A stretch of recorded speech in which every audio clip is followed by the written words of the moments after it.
El mundo de sueños. Nasuada se rió mientras el cielo estrellado giraba a su alrededor y cayó rodando hacia un abismo de intensa luz blanca que se abría kilómetros por debajo. La melena se le agitaba al viento y la túnica aleteaba descontrolada, con los extremos deshilachados de las mangas golpeándole los brazos como látigos. Unos murciélagos enormes, negros y babosos, revoloteaban a su alrededor, picoteándole las heridas con unos dientes cortantes y penetrantes que le quemaban como el hielo. Aún así, ella seguía riendo.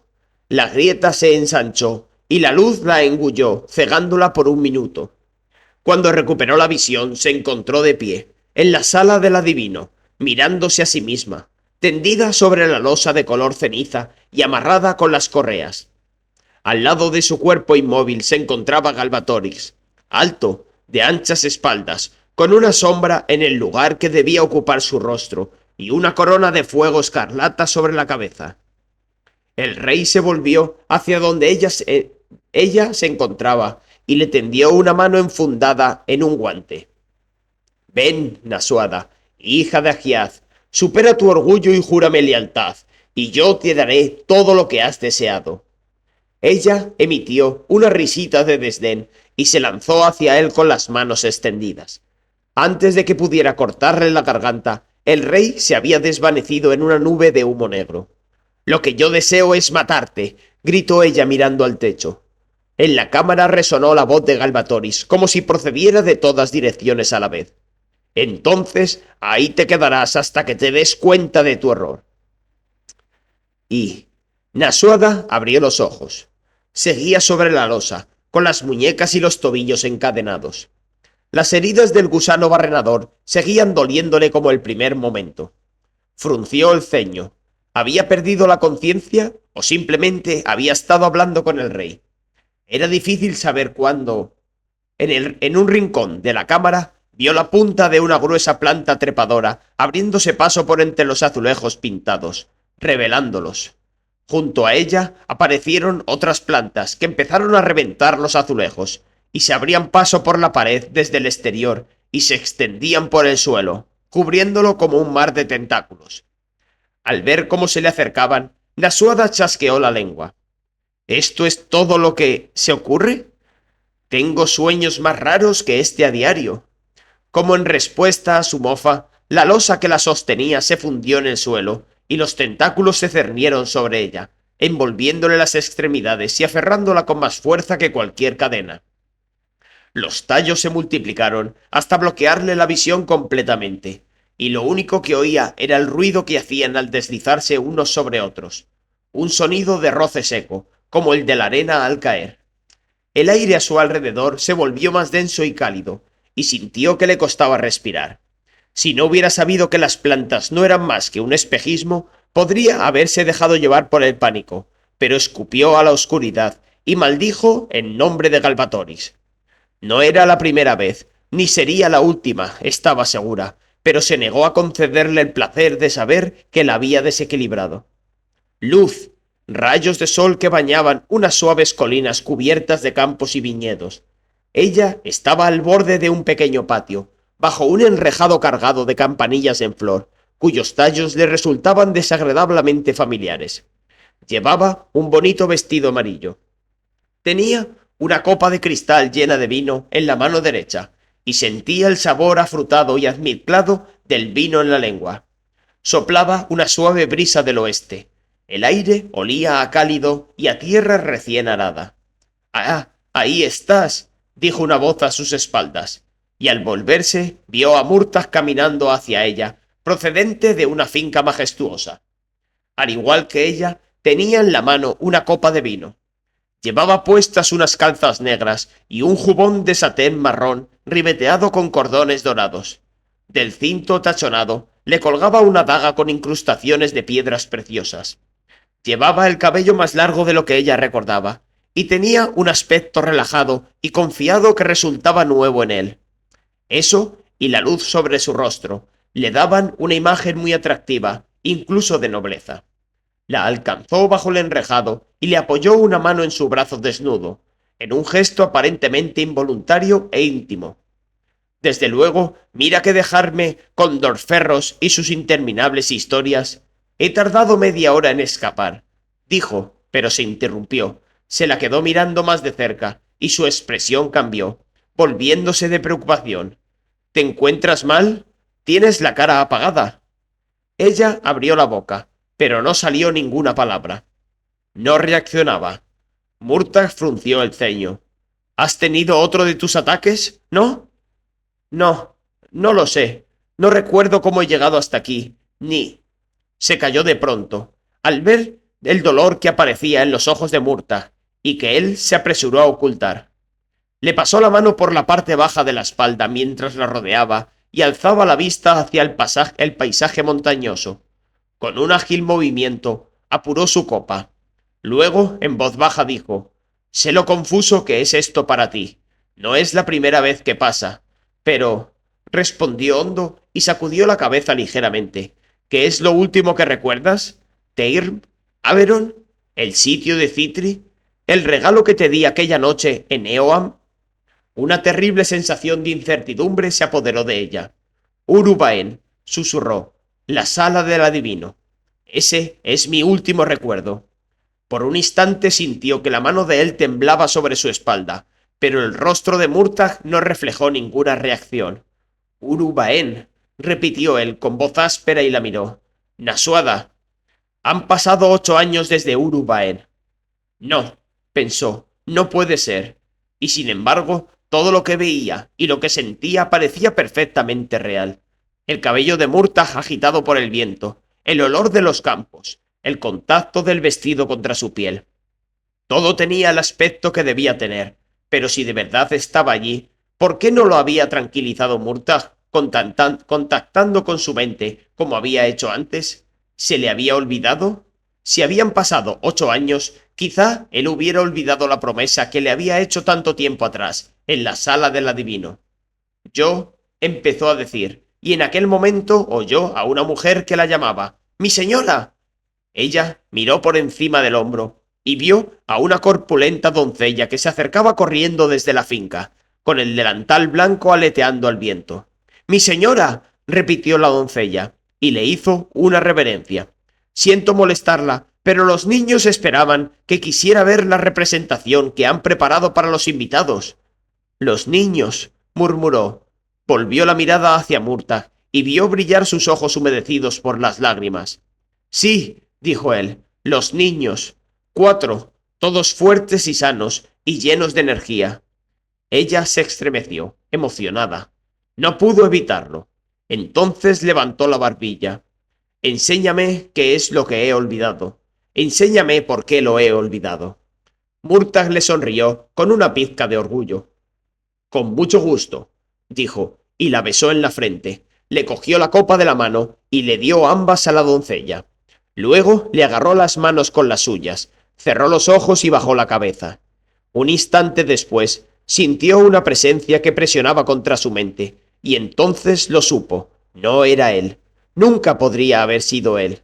Furiosa y decepcionada por la pérdida de lo que nunca podría ser, separó la mano derecha de las de Murtagh, le cogió la daga y le clavó la hoja en el costado, gritando: «En El Harim vivía un hombre de ojos amarillos». Me dijo: «Desconfía de los susurros, pues los susurros mienten». Murtagh la observó con curiosa mirada sin expresión, y luego se desvaneció ante sus propios ojos. Todo lo que la rodeaba, el enrejado, el patio, la finca, las colinas con los viñedos, desapareció y se encontró flotando en un vacío sin luz y sin sonido alguno. Intentó seguir con su letanía, pero de su garganta no salía ningún sonido. No podía oír siquiera el pulso de sus venas. Entonces sintió que la oscuridad giraba sobre sí misma, y cayó a 4 patas sobre las manos y las rodillas. Sintió las piedras cortantes en las palmas, parpadeó para adaptarse a la luz, se puso en pie y miró alrededor. Niebla, jirones de humo flotando sobre un campo yermo como el de los llanos ardientes. Volvía a llevar su andrajosa túnica y tenía los pies descalzos. Algo rugió tras ella, y al darse la vuelta vio a un Kul de 4 metros cargando en su dirección. agitando al aire una maza de hierro tan grande como ella. De su izquierda le llegó otro rugido, y vio un segundo Kul y 4 húrgalos más pequeños. Luego un par de personajes jorobados y vestidos con capas aparecieron por entre la blanca bruma y se lanzaron hacia ella, emitiendo una especie de chirrido y agitando sus espadas de hoja lanceolada. Aunque era la primera vez que los veía, sabía que eran los Razag. Volvió a reírse. Ahora Galbatorix estaba intentando castigarla. Hizo caso omiso de los enemigos que se acercaban y a los que sabía que nunca podría batir, ni podría escapar de ellos, y se sentó con las piernas cruzadas en el suelo, tarareando una vieja cancioncilla de los enanos. Los primeros intentos de Galbatorix por engañarla habían sido elaborados montajes que muy bien podrían haber prosperado de no ser porque Murtagh la había advertido previamente. Para no revelar que había recibido ayuda de Murtagh, fingió no darse cuenta de que Galbatorix estaba manipulando su percepción de la realidad, pero con independencia de que lo pudiera ver o sentir, se negó a dejar que el rey la convenciera para pensar en las cosas en que no tenía que pensar, o peor aún, para jurarle lealtad. No era fácil resistirse, pero ella recurría a sus rituales de pensamiento y de habla, y con ellos había conseguido desbaratar los diferentes montajes del rey. La primera ilusión había consistido en otra mujer, Rialla, que también había sido enviada a la sala del adivino como prisionera. Esta le contó que estaba casada en secreto con uno de los espías de los Bardenos en Urubaen y que había sido capturada mientras le llevaba un mensaje. En lo que le pareció una semana, Rialla intentó congraciarse con Nasuada y sin que se diera cuenta convencerla de que la campaña de los Bardenos estaba condenada, que sus motivos por la lucha tenían errores de base y que lo único que tenía sentido era someterse a la autoridad de Galbatorix. Al principio Nasuada no cayó en que Rialla era una imagen. Supuso que Galbatorix estaba distorsionando las palabras o el aspecto de la mujer, o quizá que estuviera alterando su propia percepción para hacerla más vulnerable a los argumentos de Rialla. Los días pasaron sin que Murtagh la visitara ni contactara con ella, y Nasuada había empezado a temerse que la hubiera abandonado, dejándola en manos de Galbatorix. Aquella idea le provocaba una angustia mayor de lo que era capaz de admitir, y le constantemente estaba preocupada por ello. Entonces empezó a preguntarse por qué hacía una semana que Galbatorix no había ido a torturarla, y se le ocurrió que si ya había pasado una semana, los bardenos y los elfos habrían atacado Urubaen. Y si eso era así, Galbatorix sin duda lo habría mencionado, aunque solo fuera para regodearse. Además, el comportamiento algo extraño de Rialla, combinado con una serie de lagunas inexplicables en su memoria, la dejadez de Galbatorix y el silencio prolongado de Murtagh, porque no podía creerse que hubiera roto la palabra que le había dado, la convenció de que por descabellado que pareciera, Rialla era una aparición y de que el tiempo no había pasado tal como lo percibía ella. Le impresionó darse cuenta de que Galbatorix podía alterar su percepción del paso del tiempo. Era algo horrible. Desde luego, había perdido algo de la noción del tiempo desde su reclusión, pero conservaba cierta conciencia. Perder la referencia temporal significaba estar aún más a la merced de Galbatorix, que podría prolongar o concentrar sus experiencias a su antojo. Aún así, seguía decidida a oponerse a los intentos de coacción del rey, por mucho tiempo que parecieran dudar. Si tenía que aguantar 100 años en aquella celda, los aguantaría. Una vez que se demostró inmune a las insidias y murmuraciones de Rialla, hasta el punto de acusar a aquella mujer de ser una cobarde y una traidora, la visión desapareció y Galbatorix cambió de ardiz. A partir de entonces, los montajes se volvieron cada vez más elaborados y rebuscados, pero ninguno desafiaba las leyes de la razón ni se contradecía con lo que ya le había enseñado, puesto que el rey seguía intentando mantenerla al margen de sus actividades. El momento culminante llegó cuando hizo que pareciera que la sacaba de aquella cámara y se la llevaba a la celda de una mazmorra en algún otro lugar de la ciudadela, donde vio a Eragon y a Saphira encadenados. Galbatorix amenazó con matar a Eragon, a menos que Nasuada le jurara lealtad. Cuando se negó, Para enojo de Galbatorix, enojo y sorpresa, pensó Nasuada, Eragon lanzó un hechizo que los liberaba de algún modo a los tres. Tras un breve duelo, Galbatorix huyó, algo que dudaba que fuera a hacer en realidad, y entonces ella, Eragon y Saphira, emprendían el vuelo y escapaban de la ciudadela.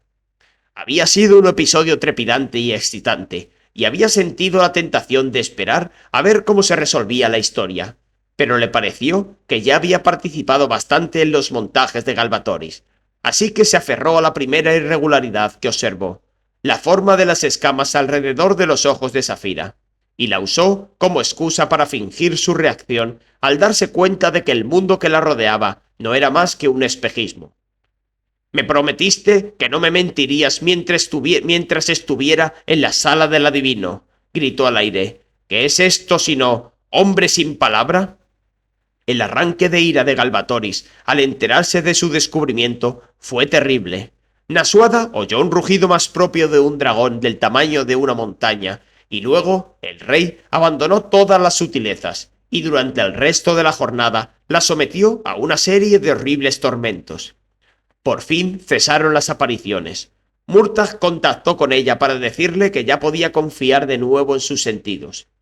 Nasuada nunca había estado tan contenta de sentir que alguien entraba en contacto con su mente. Aquella noche, Murtagh fue a verla, y se pasaron horas sentados charlando. Le habló de los progresos de los Vardenos. Ya casi habían llegado a la capital, y de los preparativos del imperio, y le dijo que creía haber encontrado un modo de liberarla. Cuando ella le instó a que le diera detalles, él se negó a hacerlo. Necesito 1 o 2 días más para ver si funcionará, pero existe un modo, Nasuada, anímate pensando en ello.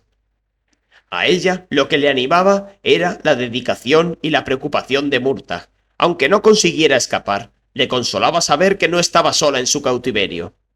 Le contó algunas de las cosas que le había hecho Galbatorix y los montajes con los que había intentado engañarla, y Murtagh chasqueó la lengua. Has demostrado ser más dura de lo que él creía. Hace mucho tiempo que nadie le plantea tanta batalla. Desde luego, yo no me resistí tanto. No sé mucho del tema, pero sí sé que es increíblemente difícil crear ilusiones convincentes. Cualquier mago competente puede hacerte parecer que estás flotando en el aire, o que tienes frío o calor, o que hay una flor creciendo delante de ti. Las cosas pequeñas y complicadas, o grandes y simples, son lo máximo que puede esperar crear un mago, y para mantener la ilusión se requiere una enorme concentración. Si te desconcentras, de pronto la flor tiene 4 pétalos en lugar de 10, o puede desaparecer del todo. Los detalles son lo más difícil. La naturaleza está llena de infinitos detalles, pero nuestras mentes solo pueden retener un número limitado. Si alguna vez dudas de si lo que ves es real, observa los detalles. Busca las junturas del mundo, los lugares que el hechicero no conoce o que ha olvidado que están ahí, o que ha pasado por alto para ahorrar energía. Si tan difícil es, ¿cómo lo consigue Galbatorix? Usa los Eldurnaris. ¿Todos? Murtagh asintió. Le aportan la energía y los detalles que necesita, y él los dirige a su antojo. ¿Entonces lo que yo veo son recuerdos acumulados en la memoria de los dragones? Preguntó ella algo sorprendida. Él volvió a asentir. Eso y los recuerdos de los jinetes, en el caso de los dragones que tuvieran jinetes. La mañana siguiente, Murtagh la despertó con un mensaje mental para advertirla de que Galbatorix estaba a punto de volver a empezar. A partir de aquel momento, la asaltaron fantasmas e ilusiones de todo tipo. Pero con el paso del día, Nasuada observó que las visiones, con algunas excepciones notables, como las de ella y Murtagh en la finca, se habían ido volviendo más difusas y sencillas, como si Galbatorix o los Eldurnaris se fueran agotando. Y ahora se encontraba sentada en la llanura desierta, tarareando una melodía de los enanos, mientras los Kul, los Úrgalos y los Razak se acechaban sobre ella. La cogieron y sintió los golpes y las heridas que le infligían, y en más de una ocasión chilló y deseó que aquel dolor acabara, pero ni por un momento se planteó ceder a los deseos de Galbatorix. Entonces la llanura desapareció, al igual que gran parte de su sufrimiento, y se recordó. Solo está en mi mente. No me rendiré. No soy un animal. Mi carne será débil, pero yo soy fuerte. A su alrededor apareció una oscura gruta iluminada por unas setas verdes luminiscentes. Durante unos minutos oyó a una enorme criatura olisqueando y caminando por las sombras, entre las estalagmitas, y luego sintió su cálido aliento en la nuca y el olor a carroña.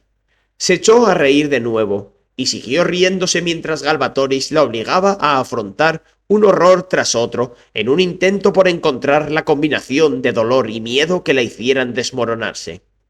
Ella se reía porque sabía que su fuerza de voluntad era más fuerte que la imaginación de él, y porque sabía que podía contar con la ayuda de Murtagh, y que con él, como aliado, no debía temer las espectrales pesadillas en las que la sumergía Galbatoris, por muy terribles que le pudieran parecer en aquel momento. Una cuestión de personalidad. Eragon resbaló al pisar un trozo de musgo, y cayó de golpe dando con el costado en la hierba húmeda. Soltó un gruñido e hizo una mueca al sentir el impacto en la cadera. Sin duda le dejaría un cardenal. «Barzul», dijo, mientras se ponía en pie de nuevo con cuidado. «Por lo menos no he aterrizado sobre Brisingir», pensó, mientras se quitaba unos restos de barro frío de las calzas. Apesadumbrado y cabizbajo, volvió a caminar hacia el edificio en ruinas donde había decidido acampar, convencidos de que sería más seguro que el bosque. Al abrirse paso por la hierba, asustó a unas cuantas ranas toro que salieron de su escondrijo y se apartaron saltando hacia ambos lados. Eran extrañas criaturas con una protuberancia en forma de cuerno sobre sus ojos, rojizos, y del centro de la frente les salía un apéndice curvado, como una caña de pescar, en cuyo extremo colgaba un pequeño órgano carnoso que de noche brillaba con una luz blanca y amarilla. La luz permitía a las ranas toro deslumbrar a cientos de insectos voladores que cazaban con la lengua, y a tener fácil acceso a la comida, adquirían un tamaño enorme. Había visto algunas del tamaño de una cabeza de oso, unas enormes masas carnosas con grandes ojos y una boca de 2 palmos. Las ranas le recordaron a Ángela, la herbolaria, y de pronto sintió el deseo de que estuviera allí, en la isla de Broengar, con ellos. Si alguien puede decirnos nuestros verdaderos nombres, apuesto a que es ella, pensó. Por algún motivo siempre había tenido la sensación de que la herbolaria podía mirar en su interior, como si lo supiera todo de él. Era una sensación desconcertante, pero en aquel momento le había venido muy bien. Habló con Saphira, y decidieron confiar en Solembun y quedarse en Broengar otros 3 días como máximo, mientras intentaban descubrir sus nombres verdaderos. Glaer había dejado la decisión en sus manos. «Conocéis a Solembun mejor que yo», dijo. «Quedaos o no lo hagáis. En cualquier caso, el riesgo es grande. Ya no hay vías seguras». Los hombres gato nunca servirían a Galbatoris, decidió Saphira finalmente. Valoran demasiado su libertad. Yo confiaría en su palabra antes que en la de ninguna otra criatura, incluso en la de un elfo. De modo que se quedaron. Se pasaron el resto del día y la mayor parte del siguiente sentados, pensando, hablando, compartiendo recuerdos, examinándose la mente el uno al otro y probando diversas combinaciones de palabras en el idioma antiguo, con la esperanza de que pudieran descubrir de forma consciente sus verdaderos nombres, o con un poco de suerte, dar con ellos accidentalmente. Glaer les ofreció su ayuda cuando se la pidieron, pero la mayor parte del tiempo se mantuvo al margen y dio intimidad a Eragon y a Saphira para sus conversaciones, muchas de las cuales habrían provocado que Eragon se avergonzara un poco de tener que compartirlas con el viejo dragón. «La búsqueda del nombre verdadero es algo que hay que hacer solo», explicó Glaer. «Si se me ocurre el de alguno de los dos, os lo diré, puesto que no tenemos tiempo que perder. Pero sería mejor que lo descubrierais por vuestra cuenta». De momento ninguno de los dos lo había conseguido. Desde que Brum le había hablado de los nombres verdaderos, Eragon había querido saber el suyo. El conocimiento, sobre todo de uno mismo, siempre resultaba útil, y esperaba que saber su nombre verdadero le permitiera dominar mejor sus pensamientos y sus sensaciones. Aún así, no podía evitar sentir cierto temor ante lo que pudiera descubrir.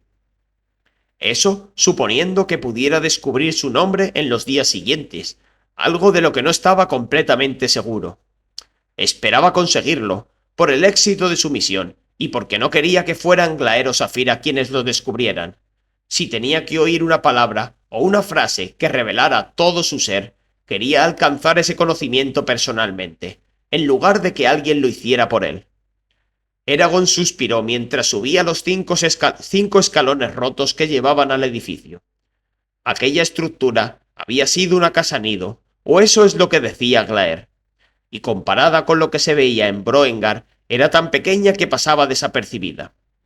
Aún así, las paredes tenían más de 3 plantas de altura, y el interior era lo bastante grande como para que Saphira pudiera moverse holgadamente. La esquina sureste se había hundido hacia el interior, llevándose consigo parte del techo, pero por lo demás el edificio parecía sólido. Los pasos de Eragon resonaron al atravesar el vestíbulo abovedado y avanzar por el suelo vidriado de la sala principal. En el interior del material transparente había unos remolinos de color que componían un diseño abstracto de una complejidad que mareaba. Cada vez que lo miraba, le daba la impresión de que las líneas iban a transformarse en alguna forma reconocible, pero eso nunca ocurría. El suelo estaba cubierto por una fina red de grietas que se extendía hacia el exterior desde los escombros bajo el agujero donde habían cedido las paredes. De los bordes del techo roto colgaban largos tentáculos de hiedra, como sogas con nudos. De los extremos de los tallos goteaba agua formando charcos uniformes y poco profundos. Y el ruido de las gotas al caer resonaba por todo el edificio con un ritmo constante e irregular, que Eragon pensó que lo volvería loco si se quedaba escuchando unos cuantos días. Contra la pared que daba al norte había un semicírculo de piedras que Saphira había arrastrado y colocado de aquel modo para proteger su campamento. Cuando Eragon llegó a la barrera, se subió de un salto al bloque más próximo, que medía más de 2 metros de altura. Luego se dejó caer por el otro lado y aterrizó ruidosamente. Saphira dejó por un momento de lamerse la pata delantera, y Eragon percibió una interrogación por su parte. Negó con la cabeza, y ella siguió con su aseo. El chico se desabrochó la capa y se acercó a la hoguera que había encendido junto a la pared. Extendió la prenda empapada en el suelo, y luego se quitó las botas rebozadas de fango y también las puso a secar. —¿Te parece que va a volver a llover? —preguntó Saphira. —Probablemente. Él se puso en cuclillas junto al fuego un momento. Luego se sentó sobre el saco de dormir y se apoyó en la pared. Observó a Saphira mientras se pasaba la lengua escarlata alrededor de la cutícula flexible que tenía en la base de cada espolón. Se le ocurrió una idea y murmuró una frase en el idioma antiguo, pero no sintió ningún cambio de energía en las palabras, ni observó reacción ninguna en Saphira, como había sucedido con Sloan cuando había pronunciado su nombre verdadero. Eragon cerró los ojos y echó la cabeza atrás. Era frustrante no poder averiguar el nombre verdadero de Saphira. Podía aceptar no llegar a comprenderse a sí mismo del todo, pero conocía a la dragona desde el día en que había salido del huevo, y había compartido con ella casi todos sus recuerdos. ¿Cómo podía ser que hubiera algo en ella que aún fuera un misterio para él? ¿Cómo podía ser que le hubiera resultado más fácil entender a un asesino como Sloan que a su propia compañera, unida a él por la magia? ¿Tenía que ver con que ella fuera una dragona y él un ser humano? ¿Sería porque la identidad de Sloan era más simple que la de Saphira? Eragon no lo sabía. Una de las dos cosas que habían hecho Saphira y él, por recomendación de Glaer, era decirse al uno al otro los defectos observados, él los de ella y ella los de él. Había sido todo un ejercicio de humildad. Glaer también compartió con ellos sus observaciones, y aunque el dragón se mostró amable, Eragon no pudo evitar una sensación de orgullo herido al oír su lista de defectos de boca de Glaer, pese a que también necesitaba tomar en cuenta aquello para intentar descubrir su verdadero nombre. Para Saphira, lo más difícil de admitir era su vanidad, defecto que se negó a reconocer como tal durante un buen rato. En el caso de Eragon, Lo que más le costó fue admitir la arrogancia de la que, según Glaer, hacía gala a veces, sus sentimientos hacia los hombres que había matado y la petulancia, el egoísmo, la rabia y otras carencias de las que era víctima ocasionalmente, como tantas otras personas. Aún así, pese a haberse examinado con toda la sinceridad de la que fueron capaces, y su introspección no había dado ningún resultado. Hoy y mañana, eso es todo lo que tenemos. La idea de volver junto a los bardenos con las manos vacías le deprimía. ¿Cómo se supone que vamos a sacarle ventaja a Galbatorix?, se preguntó, como había hecho tantas veces. Unos días más y nuestras vidas dejarán de ser nuestras. Seremos esclavos, como Murtagh y Spina. Soltó un improperio entre dientes y dio un puñetazo contra el suelo. Tranquilo, Eragon, dijo Glaer, y el chico observó que el dragón estaba protegiendo sus pensamientos para que Saphira no le oyera. ¿Cómo voy a estarlo?, gruñó él. Es fácil mantener la calma cuando no hay nada de lo que preocuparse, Eragon. Cuando realmente pones a prueba tu autocontrol, es cuando tienes que mantener la calma en una situación complicada. No puedes permitir que la ira o la frustración nublen tus pensamientos. Ahora no. En este momento lo que necesitas es tener la mente clara. ¿Tú siempre has mantenido la calma en momentos como este? El viejo dragón emitió algo parecido a un chasquido con la boca. No, yo solía gruñir, morder, derribar árboles y abrir el suelo. Una vez arranqué la cima de una montaña de las vertebradas. Los otros dragones se enfadaron bastante conmigo, pero tuve muchos años para aprender que perder los nervios raramente sirve de ayuda. Tú no has vivido tanto, pero deja que mi experiencia te sirva de guía en esto. Deshazte de tus preocupaciones y concéntrate solo en la tarea que tienes delante. El futuro será el que tenga que ser, y preocupándote por él, solo aumentarás la probabilidad de que tus miedos se hagan realidad. Lo sé, suspiró Eragon, pero no es fácil. Por supuesto que no. Las cosas que valen la pena no suelen serlo, respondió Glaer, que se retiró y le dejó en el silencio de sus pensamientos. Eragon cogió su cuenco de las alforjas, saltó sobre el semicírculo de piedras y se encaminó, descalzo, hacia uno de los charcos bajo la apertura del techo. Había empezado a caer una fina llovizna que había cubierto aquella parte del suelo con una resbaladiza capa de agua. Se agachó junto al borde del charco y se puso a llenar el cuenco de agua con las manos desnudas. Cuando lo tuvo lleno, Eragon se retiró un par de metros y lo colocó sobre una piedra que tenía a la altura de una mesa. Luego visualizó a Roran mentalmente y murmuró: «Draum Copa». El agua del cuenco vibró y apareció una imagen de Roran contra un fondo de un blanco puro. Estaba caminando junto a Horst y Albriech, y su caballo, Nieve de Fuego, le seguía. Los tres hombres parecían cansados de caminar, pero aún iban armados, por lo que Eragon supo que el Imperio no los había capturado. A continuación, visualizó a Jormundur y luego a Solembun, que estaba desplumando un torso recién cazado, y luego a Arya, pero las defensas de la elfa le impidieron verla, y en su lugar solo apareció un fondo negro. Por fin puso fin al hechizo, y volvió a verter el agua en el charco.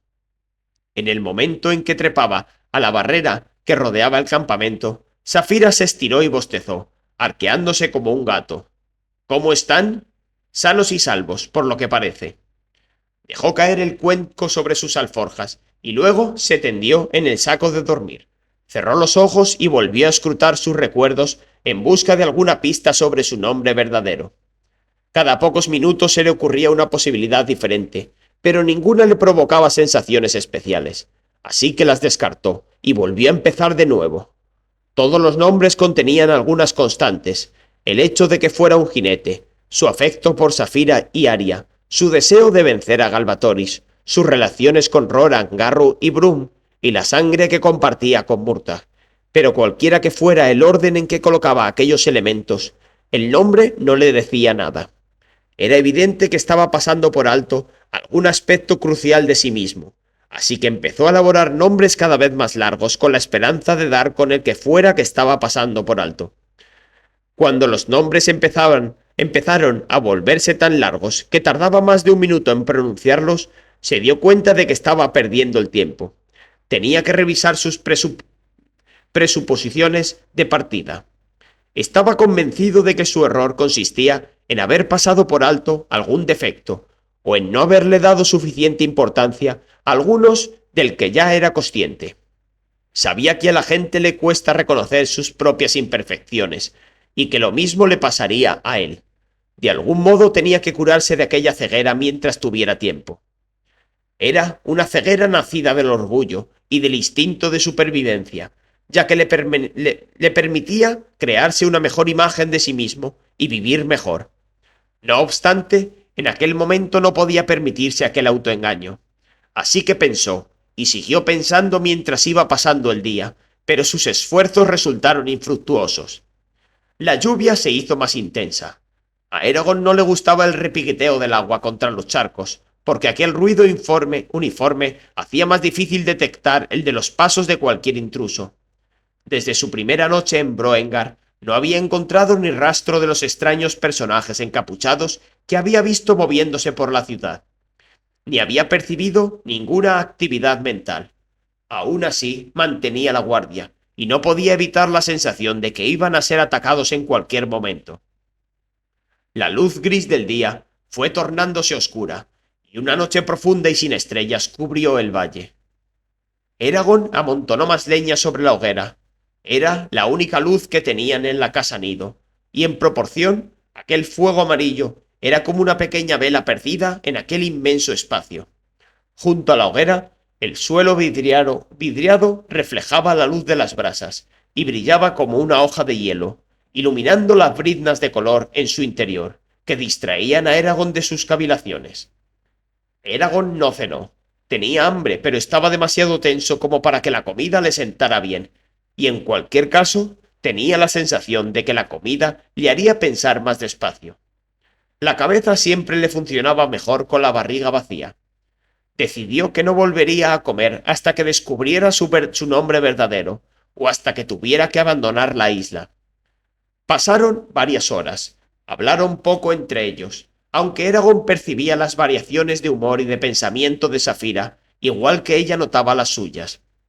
Entonces, cuando Eragon estaba a punto de sumirse en sus sueños de vigilia, no solo para descansar, sino también con la esperanza de que el sueño le aportara una nueva perspectiva, Saphira emitió un yahoo, alargó la pata derecha y golpeó el suelo con ella. Varias ramas de la hoguera se desmoronaron, lanzando un chisporroteo hacia el oscuro techo. Alarmado, Eragon se puso en pie de un salto y desenvainó Brisingir, al tiempo que escrutaba la oscuridad que se abría más allá del semicírculo de piedras en busca de enemigos. Tardó un instante en darse cuenta de que Saphira no estaba preocupada ni furiosa, sino eufórica. «¡Lo he conseguido!», exclamó la dragona. Arqueó el cuello y lanzó un chorro de llamas azules y amarillas hacia lo alto del edificio.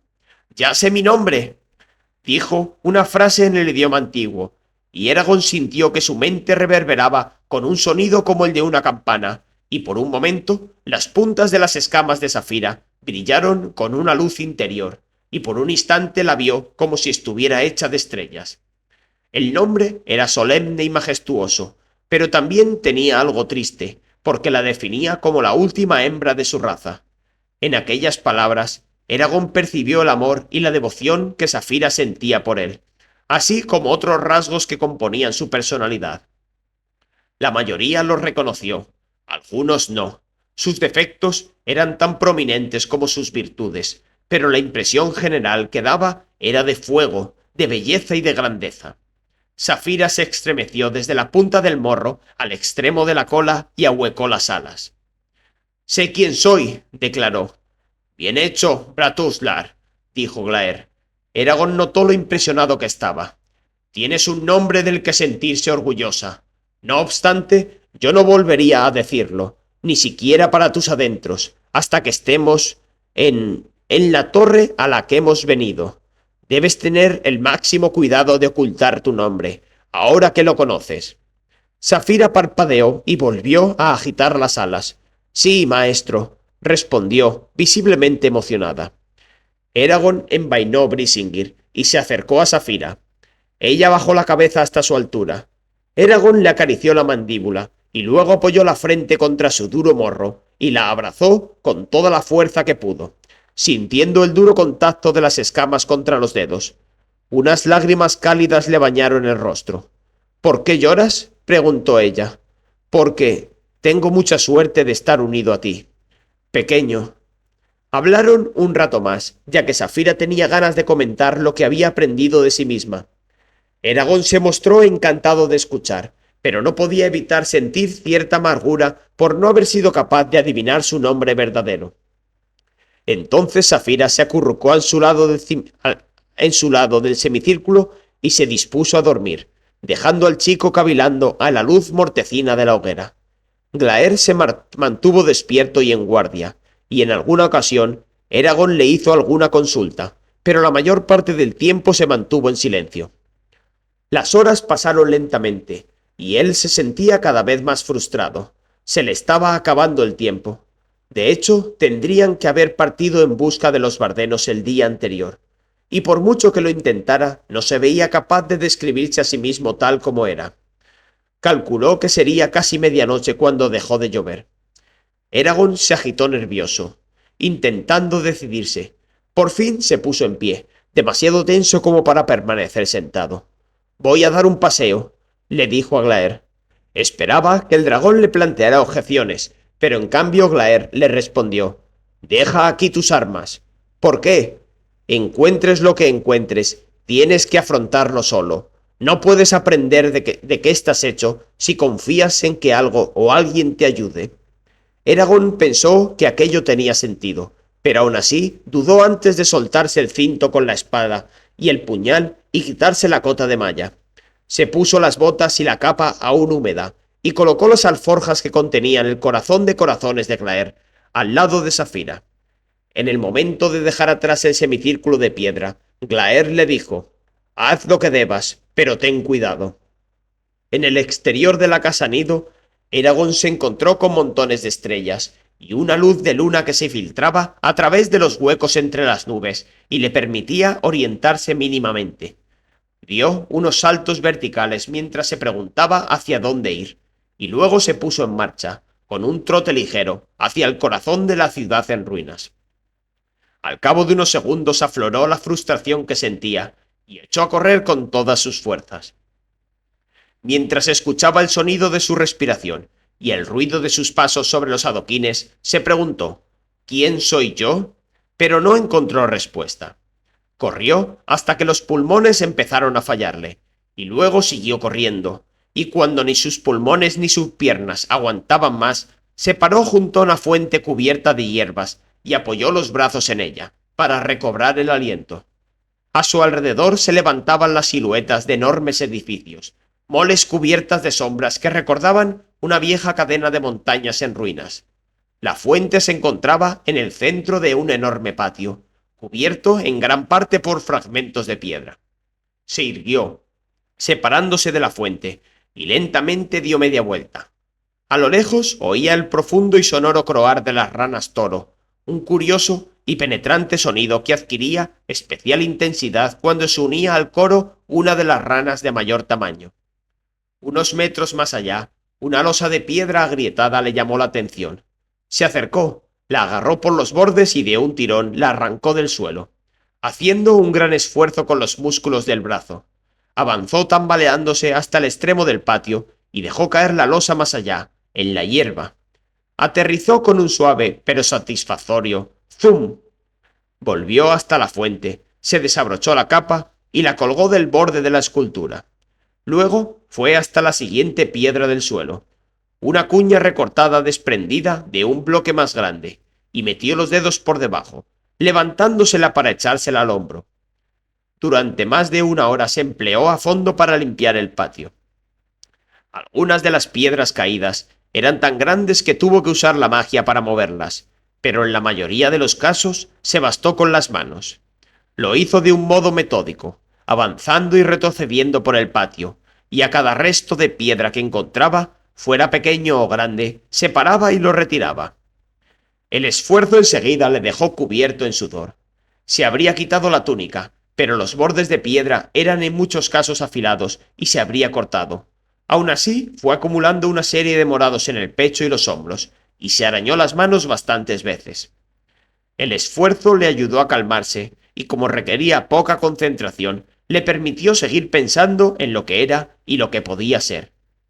A mitad de su tarea autoimpuesta, cuando por fin se concedió un descanso después de trasladar un trozo de cornisa especialmente pesado, oyó un siseo amenazante, levantó la vista y vio un snargly, este con un cascarón de al menos 2 metros de altura, deslizándose en la oscuridad a una velocidad asombrosa, con el cuello bien estirado. Su boca sin labios era como un corte asestado en la tierna carne, y tenía aquellos ojos bulbosos plantados sobre él.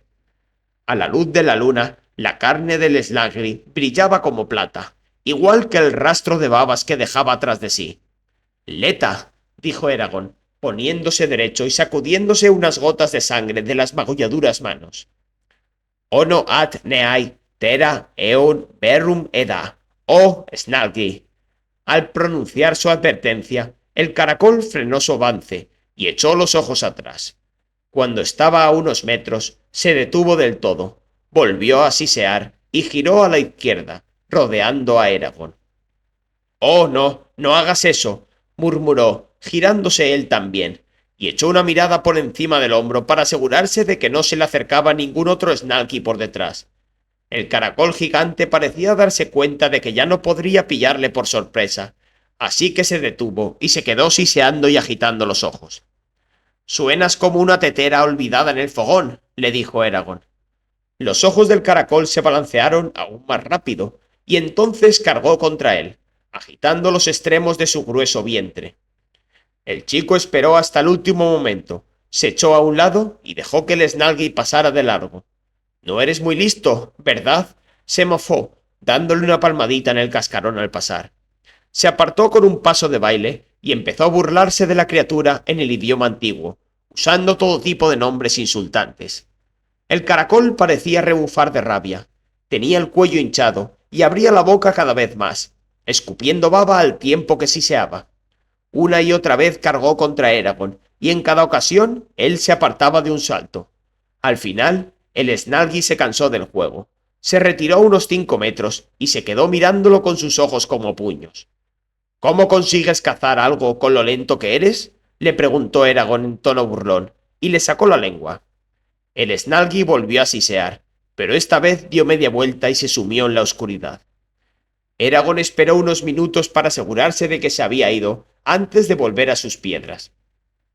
«A lo mejor debería llamarme burlador de caracoles», murmuró mientras empujaba un trozo de columna, haciéndolo rodar por el patio. Eragon, asesino de sombra, burlador de caracoles. Desde luego asustaría a cualquiera allá donde fuera. Entrada la noche, cuando por fin echó la última piedra a la franja del césped que rodeaba el patio, y allí se quedó jadeando. Tenía frío, hambre y estaba cansado, y le dolían los arañazos de las manos y de las muñecas. Había acabado en la esquina noroeste del patio. Al norte se abría un enorme pabellón que había quedado destruido en gran parte durante la batalla. Lo único que quedaba era un fragmento de las negras paredes y una única columna cubierta de hiedra en el lugar donde antes estaba la entrada. Se quedó mirando la columna un buen rato. Por encima brillaba un cúmulo de estrellas, rojas, azules y blancas, visibles a través de un hueco entre las nubes, refulgentes como diamantes tallados. Sintió una extraña atracción, como si su aparición significara algo que debiera tener en cuenta.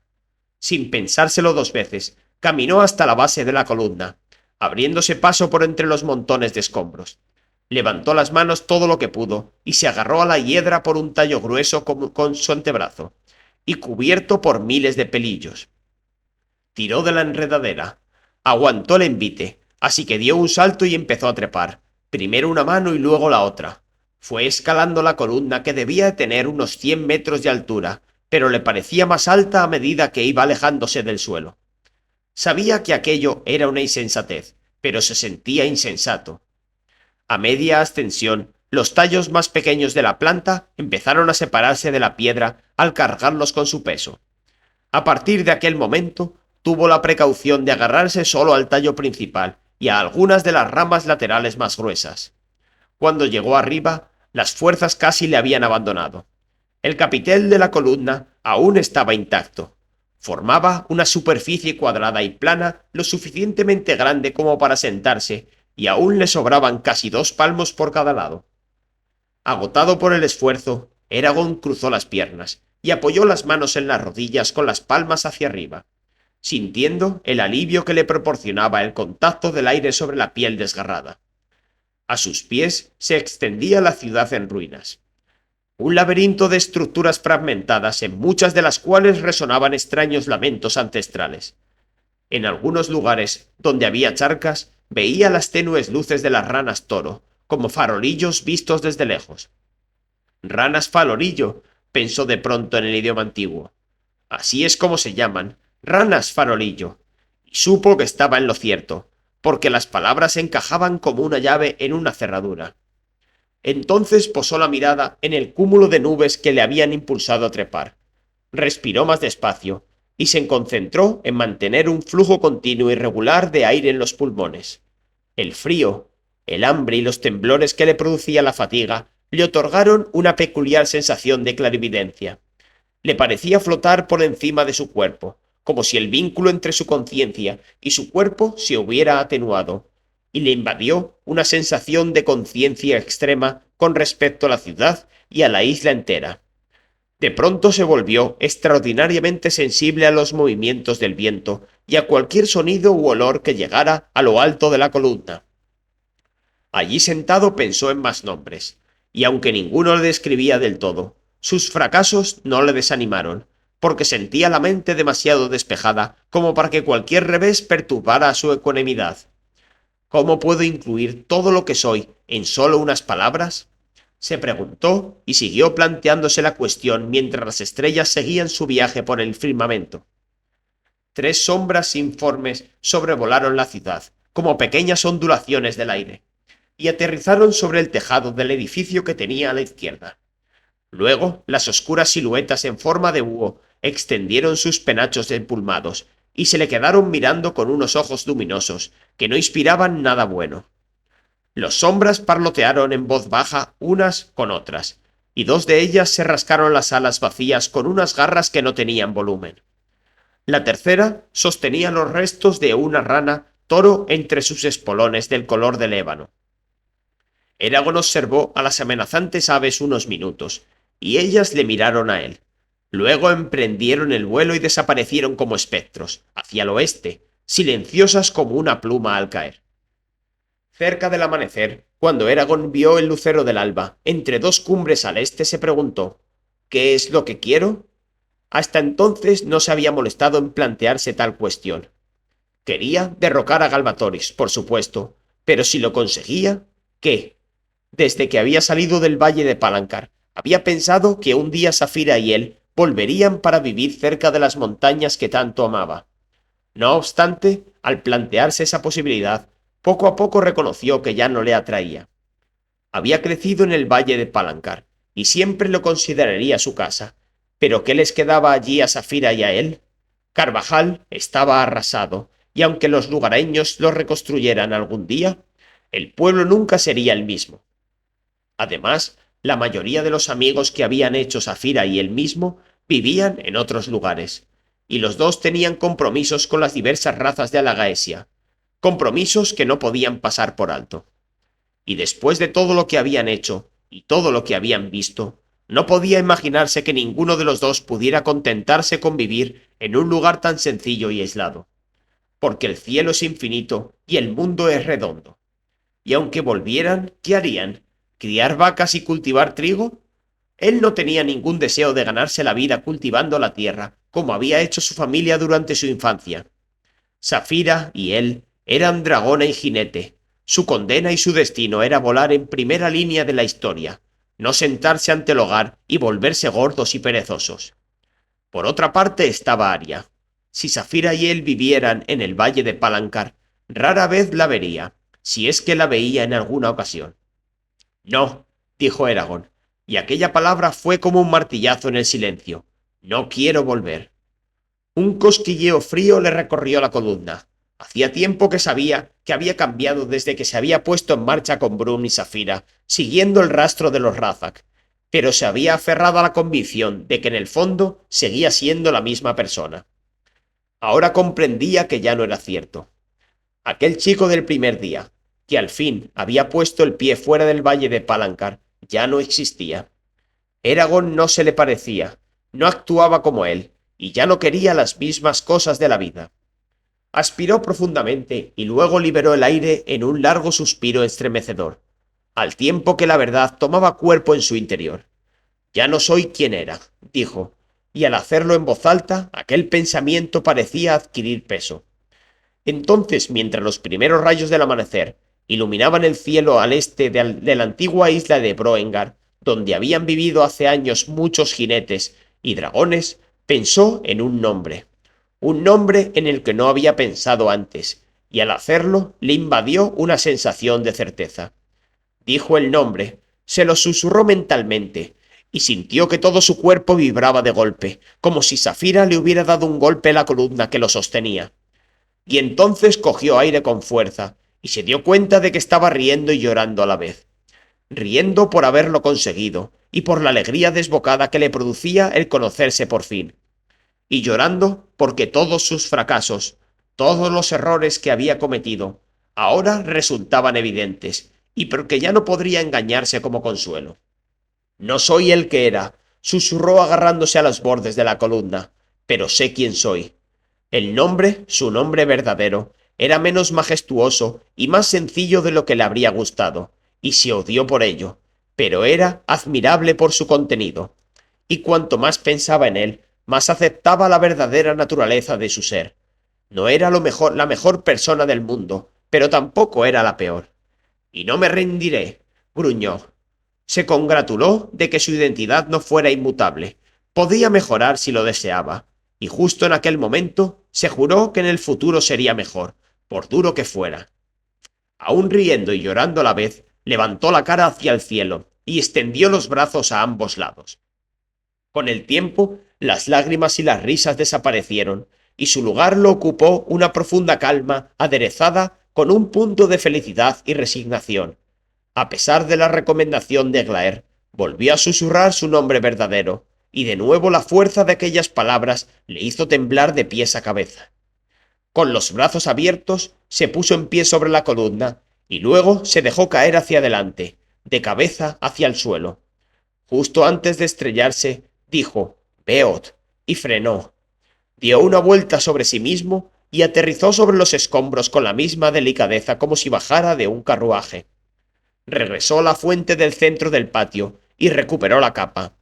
Luego, mientras la luz iba extendiéndose por la ciudad en ruinas, se apresuró a volver a la casa nido, impaciente por despertar a Safira y contarles a ella y a Glaer su descubrimiento.